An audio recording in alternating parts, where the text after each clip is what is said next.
Hi, everybody. It's Friday again. What do you know? It's time for Moohead Radio. I'm the same guy I've been for 23 years. And I wish there was more to talk about this time of the year, but there really isn't. So I'll just make some shit up. That seems to be the thing right now. And you know that it's not yet football season because Donald Trump and Elon Musk have nothing to do. And so they end up having this WWE rivalry thing going on. You know that it's not football season when shit like that happens. People just aren't glued to anything, they're just unglued. And that's what we have on the internet, too. Just a bunch of people who are running conjecture trades after the Cavaliers didn't get it done this year, and people who are, overreacting to quarterbacks and who's going to start, and when nothing's even done and no one's laid a finger on any of the potential candidates.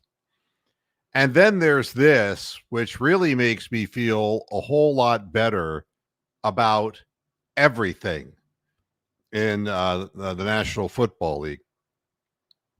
What do you know? Hello, truth shall set you free. How are you? Aaron Rodgers agreed to terms with the Pittsburgh Steelers. All right. The thing that kills me about this is I'm supposed to be surprised.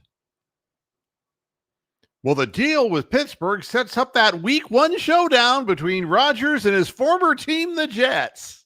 Isn't that fucking amazing? How prescient they are. Let's put Bronk on here. Hi, Bronk. Whoa. Oh, but I mean, you know that they knew in advance. I mean, what kind of a cliffhanger is fucking Aaron Rodgers? The guy should be in a wheelchair. Who gives a shit about him? He's no longer relevant. And the fact that the Steelers had to pull this rabbit out of a hat shows how little they have. Now, chances are they'll run the football and they'll manage to have a 500 season, but who gives a fuck? In the great, I don't. I mean, who cares? But that's, that's what it's down to. It's like, ooh, here we go. This is the cliffhanger, and that's right. Aaron Rodgers is coming to Pittsburgh. Oh, God. And the contract is pending a physical. It's a 1-year deal because he probably won't live that long. Probably not. Yeah. I'll tell you what, I sort of like woke up from the notification. I'm going to go back to my nap. You have a good show.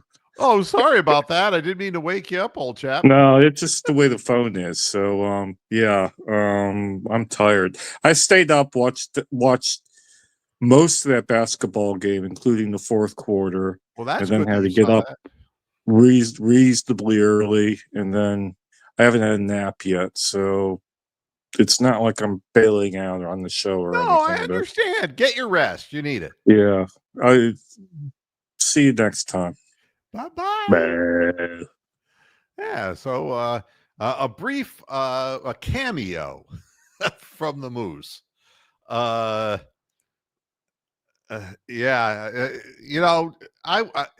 can't say that he was naked, Tony. I mean, I don't know where your head goes sometimes. That could be taken a number of ways. At any rate, so we're so thrilled that Aaron Rodgers has ended up in Pittsburgh like we knew he would.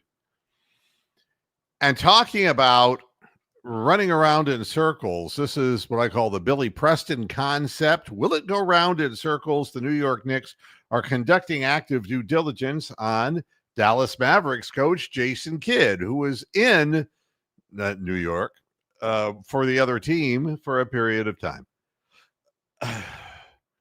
Now they're on a full-fledged search to replace Tom Thibodeau, who crippled all of his players. And people are saying, no, why in the hell? Why in the hell did they fire Tom Thibodeau? It's like, you really have to analyze this? No. Tibbs is a dinosaur. You can't win that way. Doesn't work that way. You just can't win that way. Next, a Dallas Cowboys Super Bowl champion dies at the age of 70. It just wouldn't be a Moohead radio show if we didn't have a dead NFLer on our hands. In this particular instance, Tom Rafferty, he was an offensive lineman for the Cowboys. He was 70 years old. He had a massive stroke. He'd been hospitalized since early May. But that's really not the whole story now, is it? He played his entire 14-year career in Dallas for goddamn Jerry Jones, including winning the Super Bowl in 1978. However, in 2008, he was diagnosed with transverse myelitis, a rare neurological condition that leads to muscle weakness and pain. Kind of sounds like ALS to me. That couldn't have come from football now, could it? How many more? Dying young for a game that's fixed for a bunch of fucking gambling scum people. You gotta be kidding me. It's really sad.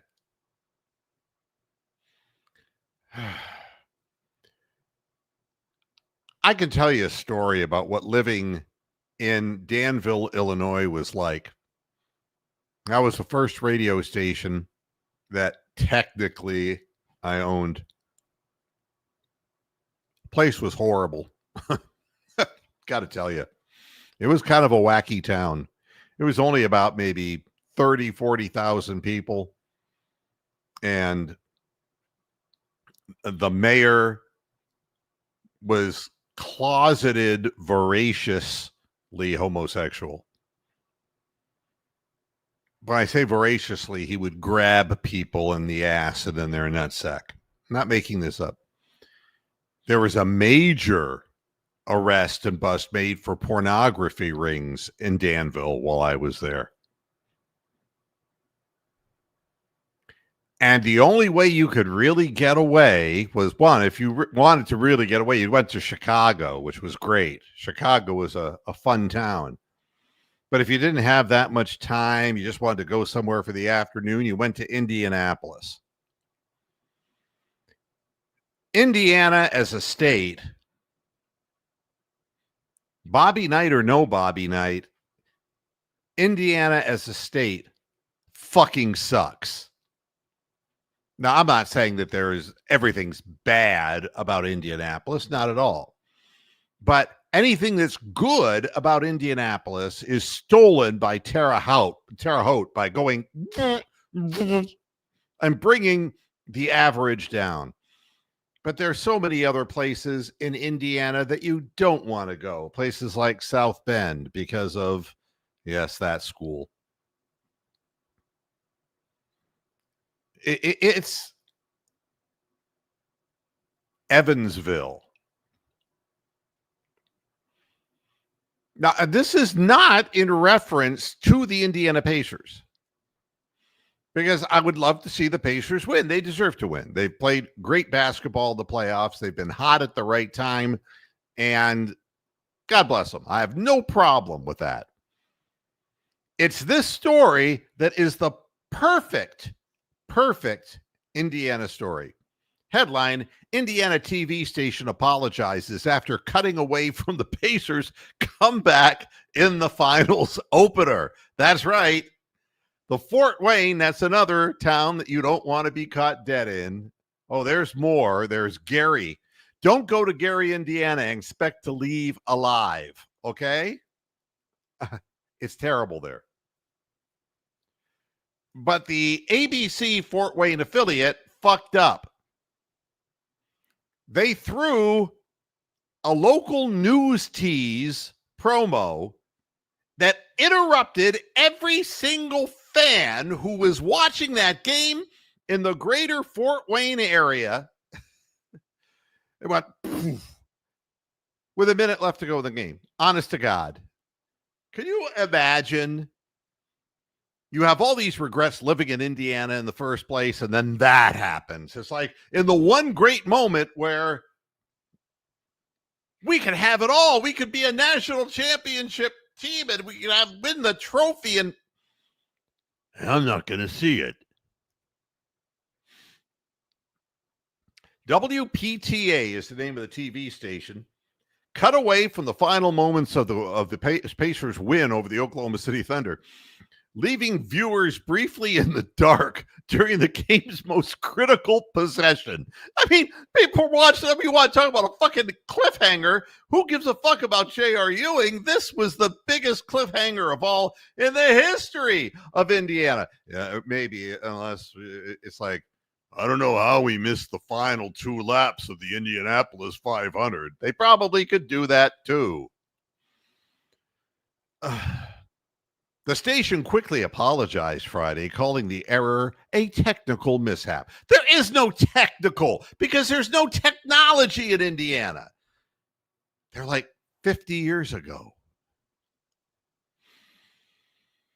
We sincerely apologize for the brief interruption during the NBA game, their vice president and general manager said.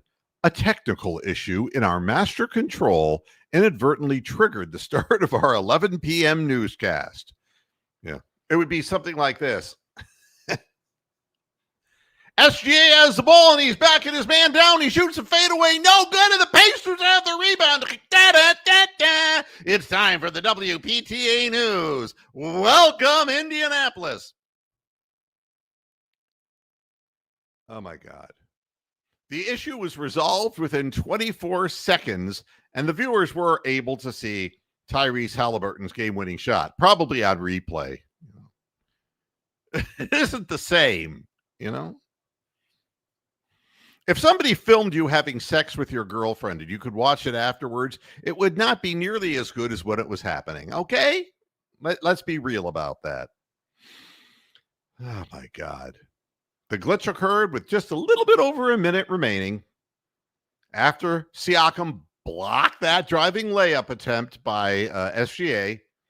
As the Pacers took possession and began pushing the ball up court, trailing at the time 110-107, the TV station cut to a teaser for its late newscast. And coming up next on the 11 o'clock news, nothing, because nothing ever happens in Indianapolis. Da-da-da-da. Indianapolis, turn your clocks back 50 years. It's time for the WPTA News. Unreal. By the time the broadcast returned to the game, Indiana had trimmed the lead to 1. They missed the 2-point shot that got them to within 1. That's great. But the game itself, I got to be honest with you. All I'm reading is about how Halliburton is Black Jesus. That is all I'm reading about. And this is what really bothers me about these ass sniffers who call themselves media people. I mean, Halliburton is doing a remarkable job. Don't get me wrong. He's having a great run of it. Things are going well. But he didn't win this game all by himself. So stop that stupidity. And we're getting all of this. And you know, one person on the internet said, you know, who's a Cleveland podcaster, he comes out and he says, he's better than Donovan Mitchell. He's better than, you know, he's better than Evan Mobley. He's better than, you know.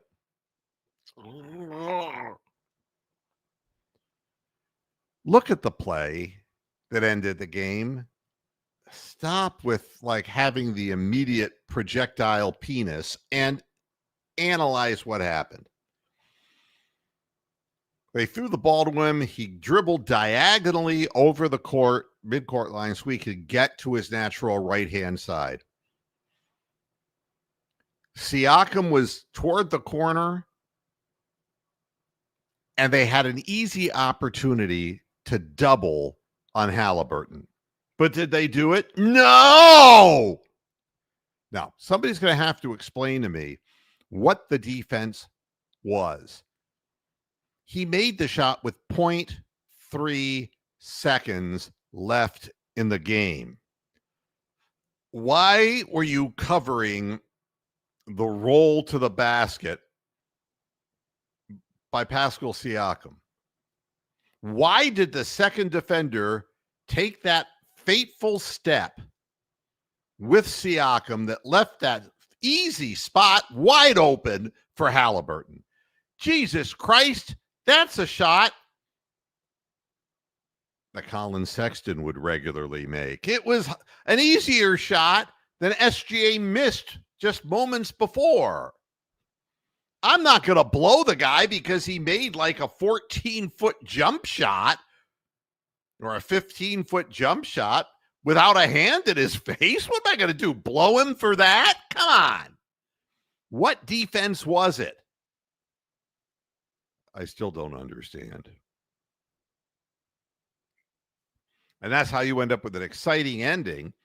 It's also how you fuck up in the playoffs. I couldn't for the life of me understand why a team like Oklahoma City, who has the entire season beaten teams with creating turnovers, why wouldn't you double Halliburton? He's the guy who's doing it game after game after game. Why would you let him be the one to hoist the last shot? And he was dribbling partially sideways, diagonally across the midcourt line, which was eating up more clock, and he wasn't getting any closer to the basket. If you bring a second man up before he turns that corner, what can he do? He doesn't even have time to pass it off and for somebody to get a decent shot. It makes no sense to me.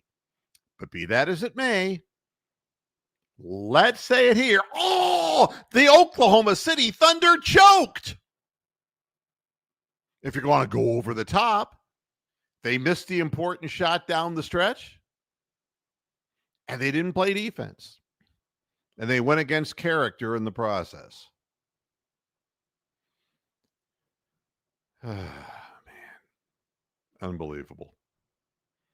Other than that, congratulations to the Pacers. I got nothing against the Pacers at all, though. Indiana, I got some real problems with it. And Danville, by the way, where I owned a radio station briefly and then sold the radio station because it was a bunch of fucking pornographers who were laced throughout the community. That's the one good thing I can say that happened to me in Danville, Illinois, is I met Gene Hackman, the late Gene Hackman. And he was a great guy. It was fun. He was a fun person, a mischievous guy, a big boxing fan like me. And it was after he had made Hoosiers, and he came back because he grew up in Danville, and it was part of a charity function of a theater and renovating a theater in downtown Danville. And so he came to lend a hand. That was the only good thing that happened. I sold the motherfucking place because I couldn't stand living in the hellhole.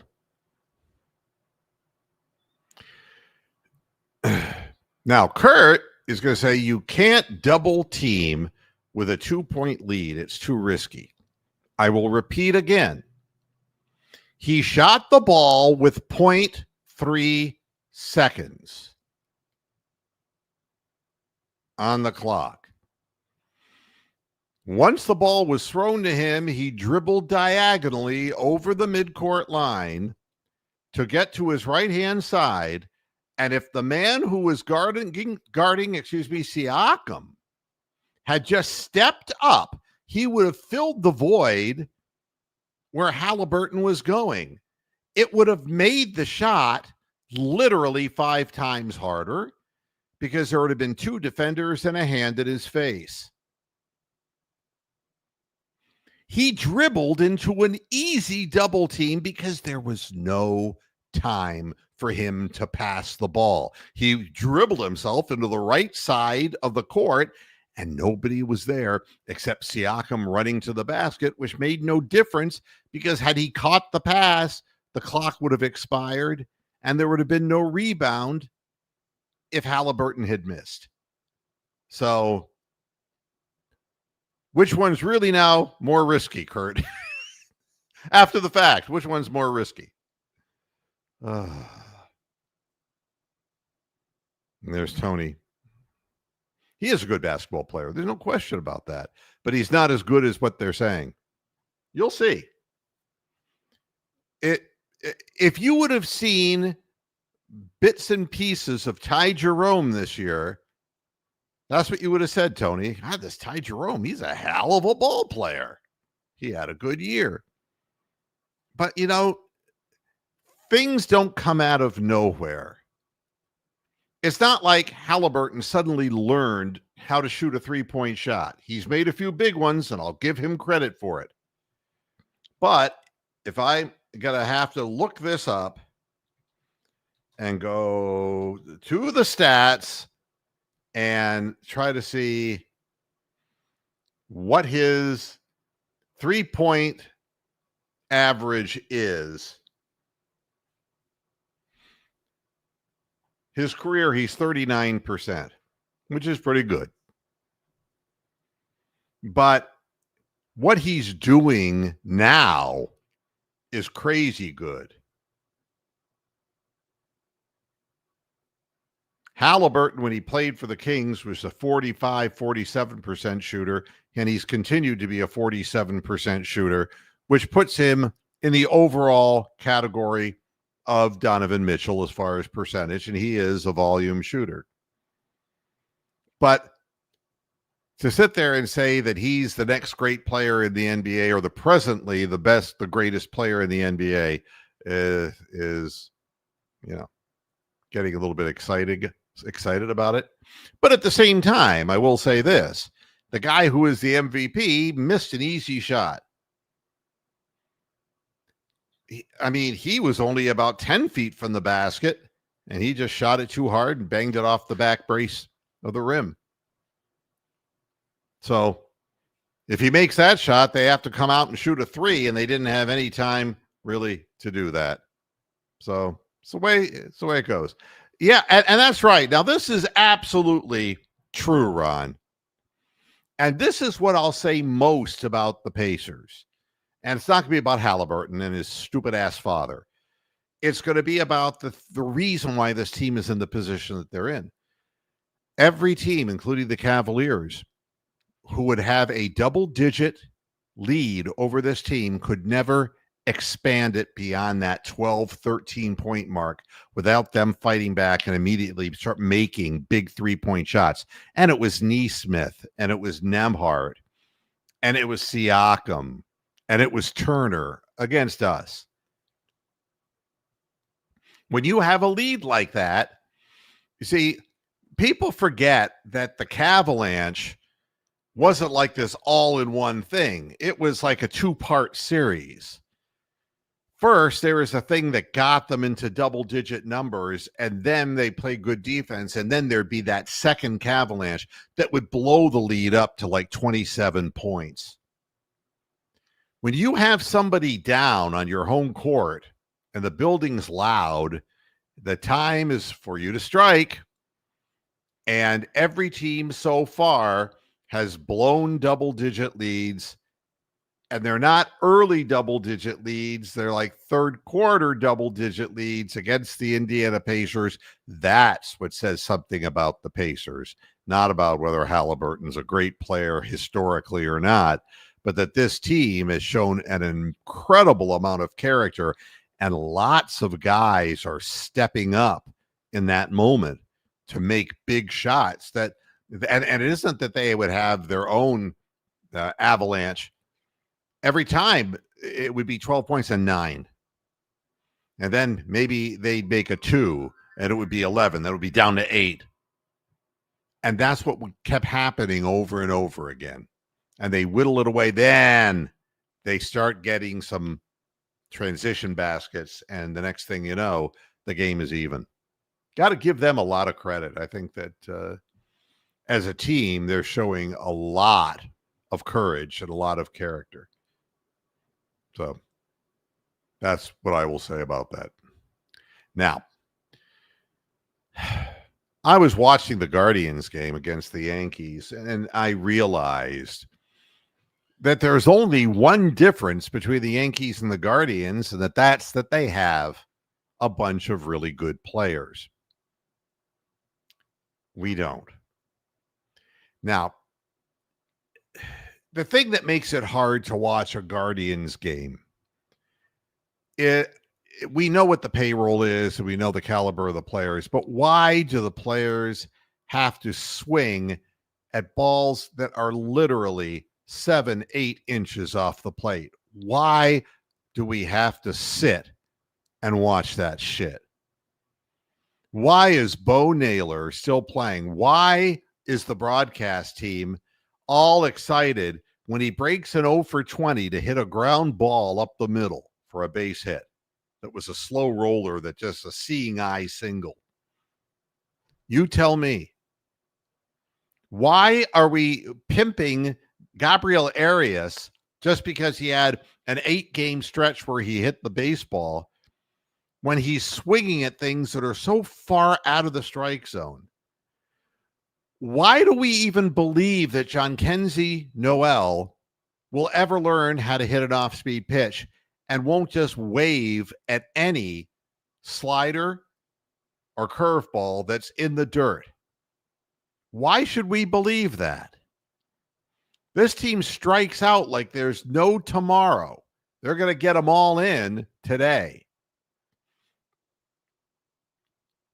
Why am I excited about Will Wilson at second base?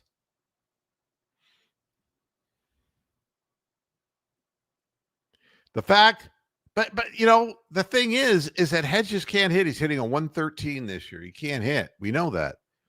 But he can catch. Naylor can't even do that. Naylor won't even move his body. He reaches for things in the dirt, tries to backhand them. He doesn't move his body, doesn't block balls. He doesn't do anything. They gave him money, and now this is what they get. And we're stuck. It's like we're going to keep going back to him. And if I said to you, well, you know, we're playing a home game now, and it's going to be the Houston Astros. And people, why would you want to watch this? Logan Allen's pitching. Why would you want to watch that?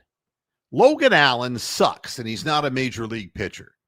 And he keeps proving it over and over again.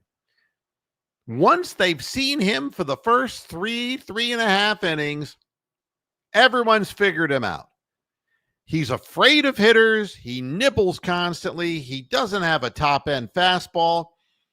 He walks too many batters, and he throws so many pitches, he's not around even in the 5th inning.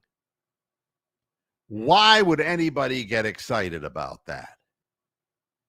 This is not a Major League Baseball team. And the fact that they had this really good run last year, everybody thought that Stephen Vogt was some kind of smart guy. No. I mean, I was watching the other night. It's like, why are you leaving Tanner Bybee in the game? He's getting bombed. He pitched great up till now, and they figured it out, and now he's lost his command, and he's doing what he's done a lot of the year, which is releasing the ball too soon, is up in the zone, and they're cracking it just all over the park. But he leaves him in that additional inning to make sure that the team's fucking buried and can never come back. And the thing with the Guardians is their bullpen is still doing pretty damn well, and Clase's actually getting his act together. But it doesn't matter. You have guys, 9, 10, 11 guys striking out per night regularly. Guys who can't drive in runs with the bases loaded and nobody out. Guys who can't even hit a fucking sacrifice fly because they uppercut the ball too much and pop out to the third baseman. What in the fuck is this? I can't get excited about it. And how can you get excited about the fact that the Detroit Tigers are in first place in their division, and they're 6 games ahead of Minnesota, 6.5 in front of Cleveland, 7.5 in front of Kansas City, and who cares about any of those teams? They all suck. Detroit, Minnesota, Cleveland, Kansas City. They all suck. On any given day, they can beat the other. Detroit's having a good run of it like Cleveland did last year, and it's flip a coin, and that's who's going to win. Unbelievable. Logan Allen. And then there's the Browns. If I read one more hype article about Shedeur Sanders, I'm going to flip. Absolutely flip. What can you possibly discern from practices where people don't lay a hand on one another, where there's no pressure, where you know what your guy's going to do in the defensive secondary and the front line, a defensive line, isn't even trying to stop you?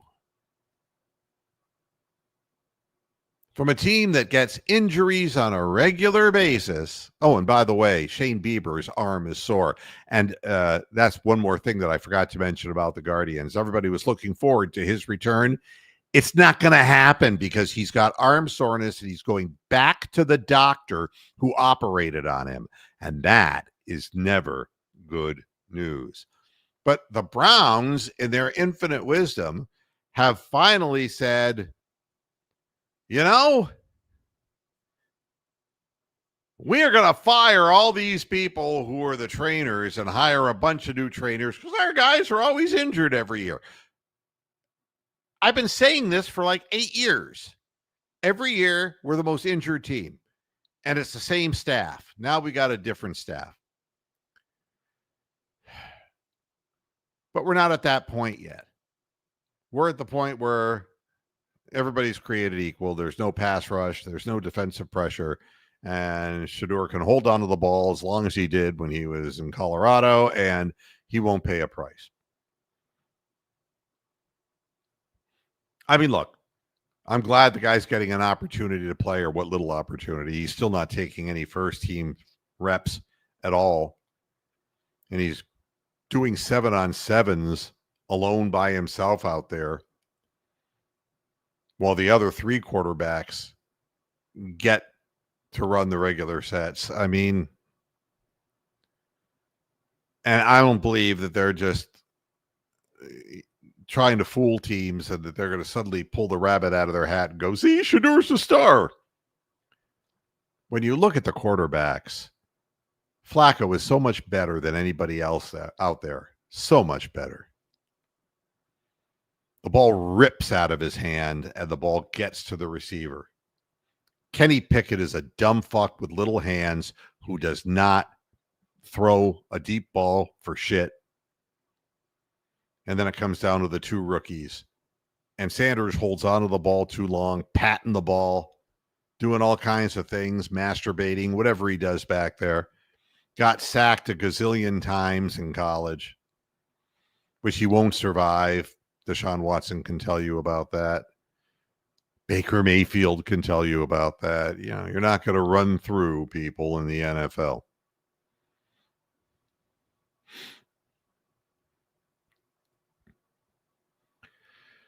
So I don't know. The hype just continues. And there's no good reason. And we're thrilled that DeJuan Jones looks leaner. He was 375 pounds last year. And he worked his ass off, and he's 374 this year.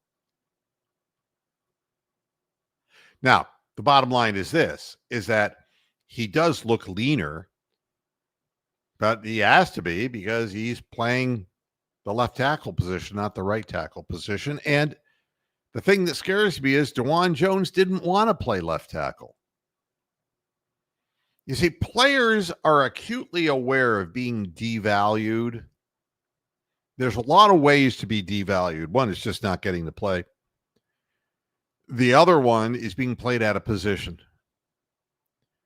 And when things come up and you start thinking of your next contract, and the Browns do this all the time with their offensive linemen. It's like musical chairs. And right side, left side, we got to teach them both, and guys are flip-flopping around. DeJuan Jones actually went to the Browns organization and said, I don't want to do this. And they said, sure you do, DeJuan. DeJuan liked the right side because it's purely power.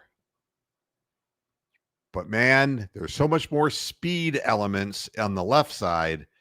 And this is going to be the biggest gamble of all for the safety of any of the quarterbacks, is putting a guy out there who's a right tackle, who's never played left tackle for any length of time and is coming off injury.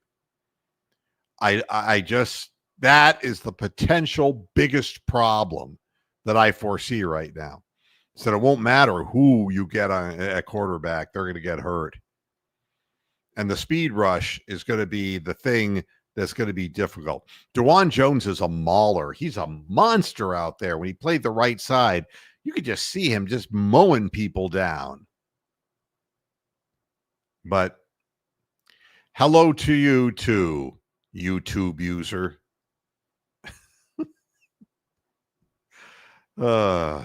But at any rate, DeJuan Jones, he is what he is. He's a right tackle who's being asked to play left tackle. I hope he succeeds. But it's just another in a long line of people who are being asked to play out of position. It doesn't make a whole lot of sense. And then this. If there's any reason to give up completely on the Cleveland Browns, this would be it. The Browns are teaching their new dogs old tricks. Do you know what Kevin Stefanski's, the title, his saying, his mantra is for 2025? Return to toughness. Why did we get away from toughness?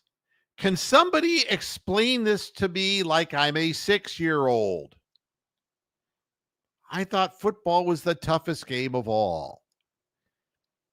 And we sit there and we watch season after season wondering how the Ravens and the Steelers just run circles around us. Well, now we know. This is a nostalgia thing, like back to the 50s, or, hey, let's revisit Monterey and Woodstock. Or, hey, let's go back to when Led Zeppelin ruled the roost. It's 70s remembrance time. Or how about the 80s? It's return to toughness in Cleveland. Hello, John. I hope you're doing well.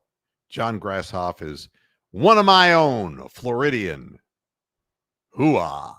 Hope everything's going good, John. And I mean that from my heart, really. And I am concerned.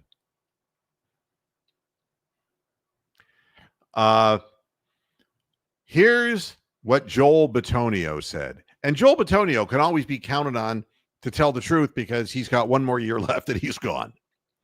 Overall, I think we just had the wrong mentality in 2024. And I think Coach Stefanski has already stressed the toughness that we need to bring back, how practice is going to be. So we weren't imagining it all. They really were soft.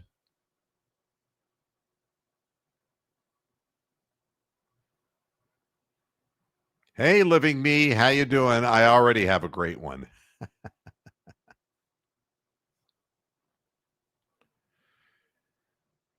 Return to toughness. I guess the thing that I don't understand is in a game like football, why would you think that you can finesse people when you have no speed? Your players are all injured and old. You don't have any wide receivers who can run good patterns or fast patterns, and you don't have a quarterback. The Steelers have proven you can play 500 football just by being tough. It's not good enough for the Browns. There's nothing tough about Jimmy Haslam. Guy is just on the dole. It's pathetic. Inherit daddy's money, roll on. He and Donald Trump. Believe me, if somebody gifts you $100 million like Donald Trump's father gifted him, and this is just the truth, do you know how much money that money is worth today? All these years later, because that was in the 70s. Do you realize it's 50 years? That money's doubled twice. Figure it out. That's almost $500 million in today's value. You can't lose when you start out with a jackpot like that. That's what all this is like. I don't understand the Cleveland Browns and their approach to the game at all. You would think a team from Cleveland who, to be honest, never drafts well, and it's not exactly the city of choice for destination for college players, would have some kind of mojo, something they could rest their hat on. Tell defensive players, well, you're coming to Cleveland, and you know what that means, and people do. We don't have to work hard. We don't have to be tough, and we can milk our injuries until we get our second contracts from another team in the NFL and play a whole lot better. Return to toughness. I almost fell on my face when I read that. Let's see if there's even anything else I want to talk about, because quite honestly, it's not like there's a hell of a lot going on. A bunch of names at the OTAs who I've never heard of. You know that baseball has gone to hell when the Atlanta Braves can't even afford a decent bullpen.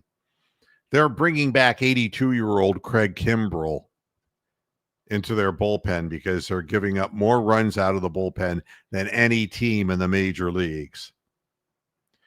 And here's the funniest single story that's tied to the misfortune of the Atlanta Braves. Kimbrell, at 37 years of age, is getting his opportunity to get back into the big leagues. And who knows if he has any stuff left. But the Braves have made a bunch of moves.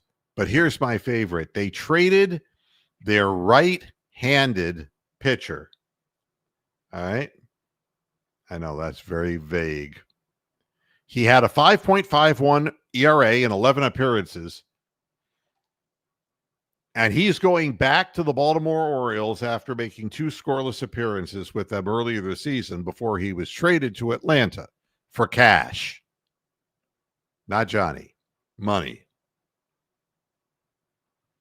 The funny part of it, the guy with the 5.51 ERA that is playing back and forth from Baltimore to Atlanta to Baltimore is a relief pitcher, and his last name was Blewett.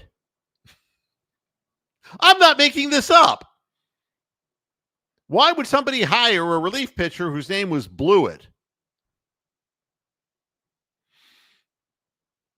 How did that happen? I don't know. He blew it.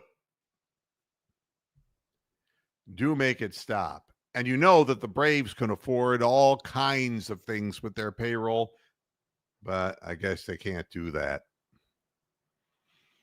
The Guardians' big excuse is we don't have the payroll. But you know something? When you watch that Yankees game, it's just like waiting for hell to erupt. They got so many players, so many guys. Any one of them could step up to the plate and crush you in any given moment. And they're not the best team in baseball. I'm not going to tell you they are.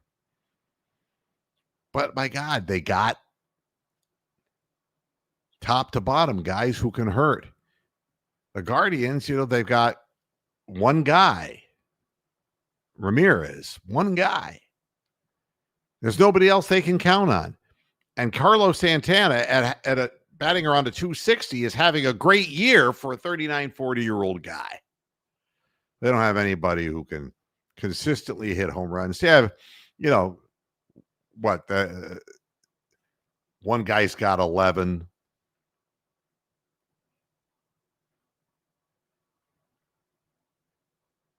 Another guy has 11.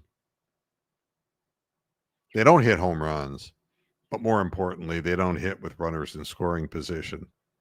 They don't even get their bat on the ball. So, and Stephen Kwan's a good player, but he's a certain type of table setter. And the problem with Kwan is that his legs hurt. We talked about that in the last show. I mean, so he doesn't give you that extra base. He doesn't give you that threat on the base paths that he did. He'll hit 300, but he'll be traded. I guarantee you, he's not going to be a Guardian for long, because that's the way this organization is. And they'll get a bunch of players in the minor leagues, a bunch of young guys who never make it, and they'll all be pitchers. I don't know why. All right, I'm done. I'm finished. The sun is shining outside. We had quite a bit of rain in Northeast Ohio today. If you're not here, we had rain and then sun and rain and sun. But thank God the temperature is higher. We're up into the 70s and even hit 80 a couple times. That makes me feel better. Makes my body feel better too. It's like having a permanent heat lamp on you when you go outside for a walk. I hope everybody enjoys their weekend and enjoys whatever your festivities are. Thank you for tuning in to this edition of Moohead Radio. I will be back again on Monday. Until then, hasta la vista, Pastor Heads. Good night.